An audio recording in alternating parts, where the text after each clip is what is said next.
మన కోళ్ళు బతుకున్నన్నాళ్ళు కొద్దిగా ఫన్ ఉండేది లైఫ్లో. ఇప్పుడు ఎంత బోర్ ఫీల్ అవుతున్నానంటే నాకు పెందుర్తి సైడ్కి వెళ్ళాలని అసలు అనిపించట్లేదు. ఆ ఫన్ ఇన్ ద సెన్స్ ఎలా ఉండేదంటే మార్నింగ్ వదిలేసేవాడిని. ఒక్కోసారి 1-2 రోజులు వచ్చేవి కాదు, మీ అందరికీ ఆల్రెడీ చెప్పా కదా. సో అలా రానప్పుడు ఏంటంటే నేను ఊరంతా తిరిగి ఎతికేవాడిని. ఎదిగితే ఒకరోజు కనిపించి నాకు అంటే మన ఇంటి దగ్గరలోనే ఉన్నాయి, నాకు ముందంతా కనబడలేదు. ఎతికినప్పుడల్లా లాస్ట్కి ఇంటికి వెళ్ళిపోతున్నప్పుడు కనిపించింది. అప్పుడు నేనేం చేశాను ఒకసారి చూడండి, వాటి రియాక్షన్ కూడా ఒకసారి చూడండి.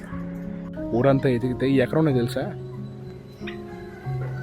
మన ఎదిరింటోళ్ళు పనసకాయ ఒలుసుకొని దాన్ని వేస్ట్ పక్కన పడేస్తే ఇది వెంటనే వచ్చి ఏరా ఎక్కడికి వెళ్ళిపోయారా? నేను అటు నుంచి ఎదుగుతున్నాను. ఎక్కడికి వెళ్ళిపోయారు? ఎక్కడికి వెళ్ళిపోయారు? ఎగస్టాల్ ఏంటి? ఎగస్టాలా చెప్పానా ఇంటికి రమ్మని సాయంత్రం అయ్యేసరికి? పదండి ఇంటికి, పదండి ఇంటికి. ఇవాళ బయటికి లేదు మీకు. పదండి ఇంటికి వెళ్దాం, పదండి. పదాలు ఇంటికి పదాలి, ఇంకెక్కడ షికారులు లేవు. ఇవాళ మిస్ అయ్యాను రా మిమ్మల్ని. కోపం కూడా వచ్చింది మొన్న మీరు చేసిన ఎగస్ట్రాలకి. చీకట్లో తుప్పలో దూరిపోయి దాకుంటే నేను ఎలా రా మిమ్మల్ని పట్టుకుంటాను? Bloody fools. పదండి.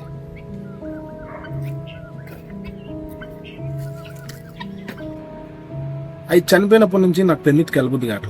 పాండ్ని కూడా అలా వదిలేశాను. మోస్ట్లీ మళ్ళీ బర్డ్స్ని తీసుకొస్తే ఆ ఎక్సైట్మెంట్ ఉంటుందేమో, ప్రస్తుతానికి అయితే లేదు. And I even stop cooking. మన ఏదో ఎగ్ బిర్యానీ ట్రై చేసా, బాగా రాలా. సో తొందరలోనే మళ్ళీ మనం బర్డ్స్ని తీసుకొచ్చి మన ఓల్డ్ ఫార్మ్ ఆఫ్ వీడియోస్లోకి వెళ్ళిపోదాం. అంతవరకు టాటా బాయ్.